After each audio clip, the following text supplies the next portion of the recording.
but we're going to wrap money in the bank. Rates are good. Pretty exciting. You know why? Why? Free money. You understand what I'm saying? Welcome back to the program. This is your Real Estate Chalk Talk, and we're in the money segment of the big show. Intro. I love that intro, Great too. intro. Good job, Trevor. What do you got?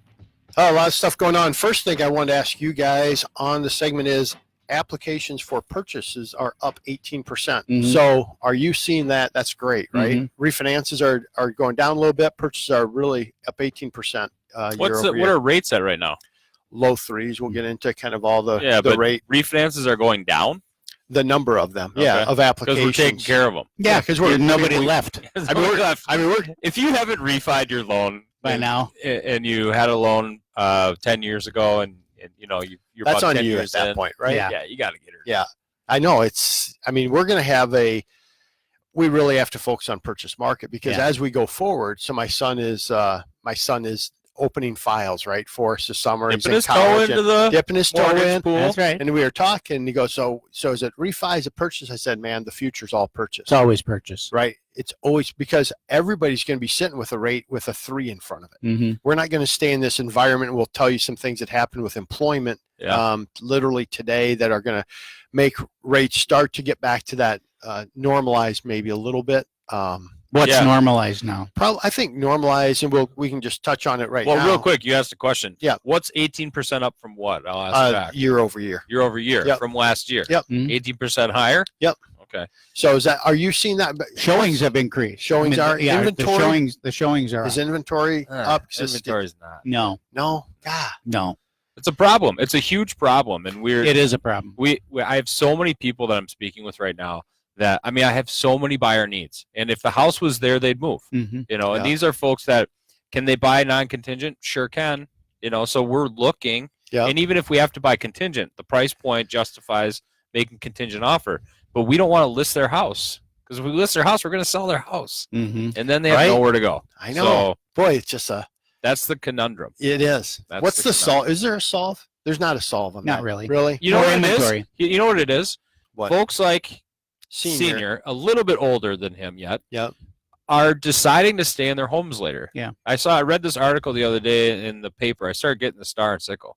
Oh, you're kidding me. For $0. Okay. So anyhow, if you I'm give reading this article, free. and there's so much more aging in place. There's an article regarding aging in place that people, especially with COVID, people don't want to go into a home with a bunch of other folks that are of the same age, and if they get sick like that, goes through it like a firestorm. Right, they don't want to do that. So whether that's it's COVID or exacerbating something else. That's exacerbating that problem. So we're having more construction on existing homes to, like you're adding the gym, right? Well, on the main level, adding a bedroom and being able to now stay in my house, and I'm going to die here. Mm-hmm. Yeah, and I can see the appeal of that. Right. I don't want to go live in a deal so like that. So you're seeing inventory's the issue. Apps are up. Inventory is a big issue. So things are moving pretty fast. Is that all price ranges? Because I've got some people at 500 plus. I think the price range of that shortage has expanded. Right. Do you? Yes. So it's no longer the up to 250 or up to 3. So in the location of the city, if you're 600 and under and it's a good, clean, moving, ready property, it's going to get activity. If you're in the burbs where there's new construction, then there's a challenge in that kind of 500 to 700 price point, because in areas like Woodbury, where you live, in Lakeville, in Plymouth, and these areas, there's still a lot of land to be built on. So there's a lot of options. So if you're a resale seller in that price point, you just have to be careful on your pricing. It doesn't mean you won't get the activity, because people do want fast closings too. They don't want to wait. It's taking so long to build a house now. They don't want to wait 9 months to have a property built for them. Once you make selections and all, it just takes a long time. So I know you have a lot to say, Kelvin. So I got a couple more things. Ahead. So the May surprise adds 2.5 million jobs. Unemployment dips to 13% today. Is that surprising? Way off of expectation, right? Way off. So what a great thing for the economy. So in the midst of everything, right, we added 2.5 million jobs. Employment went from about 28% down to 13% like that. So well, that's just opening. I know, but it's the people are like, oh, well, it's what a surprise that is. Well, you opened up half the country. Why would that be a surprise? Well, not all those to anybody? people were, but not all those people were unemployed. Some of them were, some of them weren't. So there's an expectation, right? It was kind of like the other way when they shut the country down. Then everyone was shocked because unemployment went to 20%. 30%. Wow. No shit. So anyway, the expectation was, the expectation was that it wasn't going to do that, right? To go that extreme. So it's a good thing. Yeah. With that though comes a tick up in, now all the stuff this morning was, rates are going to move up, rates will move up, and they should. We're at the 10-year treasury's back to where it was in late March, where rates were mid threes to high threes, still wonderful, right? So not complaining. But that's different from 3 1/8, 3 1/4, where we're at right now in 30-year fix. So, I got a question for you. Remember back in the day when we're doing all the if you could steam up a mirror, you could get a loan kind of a deal, and they were always talking about the LIBOR and the this and the that. Are those things still a factor now, or it's really 10-year treasury? LIBOR is connected with some adjustable rate mortgage products, but we're not doing a lot of ARMs. We're doing, when I'm doing an ARM right now, it's on the asset depletion program, where we have a lot of assets. We don't have any income. That's usually on a 10-year note. Okay. Right. So we've been using that product. So with these numbers then, Kelvin, unemployment coming up or down or, getting better. Right. Do you think then the jumbo market will start to improve? And what do you think that's going to take, we had it this week again, where we're really splitting up the jumbos into a first to 510, 400, and so then your blended rate still blended rate is good. Jumbo isn't coming back yet, but we're starting to see some of the investors saying, "Hey, we're back in." Now the rates just still are ugly, but at least they're back in. Yeah. Then we'll see them come back down. Now we've seen FHA on just a traditional. We were at a 640. Now that's dropped down to a 620. Now, we're going to. So you're talking about credit. Credit's going to start to. I think all these things will start to come back around. As I think, we're not done with COVID, and we're not, but I think we're on the back side of it. Hopefully. Yeah. Hopefully we're done talking about it. It'd be great, right?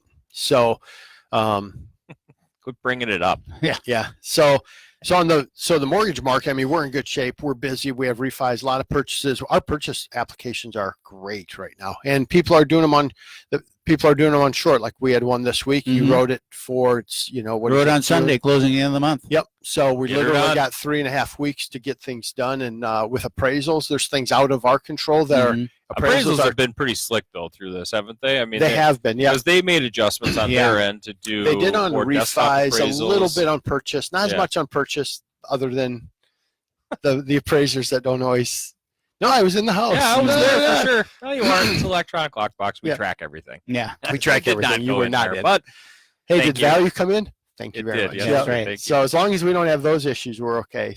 So we just, I think timing is tight for everybody. We're saying purchases on 30 to 45 days is nice if we can get 45, but we'll always get it done, and Supreme's able to move quickly, which is good. Refis are taking a little bit longer just because you're in your home. We'll lock your rate. Yeah, you'll be We're fine. giving free extensions on everything. Sure. So just like, hey, you're here, you're locked, you're good. We'll close you when we're ready. Is that okay? And everybody on refis, people are great. They don't care. What do they care? The rates are going down, right? FHA came out as well on the COVID, the forbearance deal, and said, hey, we're going to still lend. Even if you had that, there's some additional forms they have to sign, but they'll be able to do that. That's so good. It was 1 year, 3 months, and now FHA is saying we'll take you. Okay. So I see, like, how the pendulum always swings pretty significantly. I think we're coming back into more normal. Speak to a little bit of that COVID now, that when people who got laid off and now they're coming back. What are the requirements for somebody who had a home purchased and then they got the delay because they got laid up, right? And now they're back. Well, ours is exceptional because you got a waiver. But for most people, what are the requirements going to be? The requirement's going to be that you have to have either at least one pay stub if you get an exception, or 30 days to show that there's been no change in hours worked, compensation, those sorts of things. Okay. In our case, the one that we had that was unique is we have a person that is essentially 100% commission, right? So 100% commission, like how do you check then to see if they're made? You got to wait 30 days, right? So that's some Freddie and Fannie guidelines saying, hey, we need 30 days just to see, is it back to normal? Are they really back? Yeah. Right? So what do you do, look at the logbook or something, or their appointment schedules? They want to see it at the end of 30 days to see what they actually did. Right. I know, but what's the exception? How can you?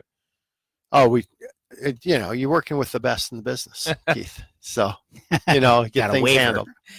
So took care of it. Yeah. So, But yeah, so there's just a lot of stuff going on with that. That COVID, it's going to take a little bit for that to come around, but we're finding ways, right? So there's always ways. There's always, thankfully, I mean, Supreme is a $10 billion company. We lend in all 50 states. We just have, I think, a little bit more flexibility in terms of what we can do in those situations. So if you're in that situation, call us 651-231-2500. And if you're looking to buy or sell your property, give me a call as well, 651-231-2500. Love to connect you with our team here and get you pre-approved on your new home purchase. Cool. Thanks, Kelvin. Well, we're going to head out for the week. This is Real Estate Chalk Talk. Log on to our website, hittnergroup.com. There you can search for properties, check your home value, all right there on the website, hittnergroup.com. Check out the blog too, or call us at 612-627-8000. And that first call is what? At no cost and absolutely no obligation. Which makes it sound like every other one is. 612-627-8000. See you next week. You've been listening to your Real Estate Chalk Talk with the Hittner Group.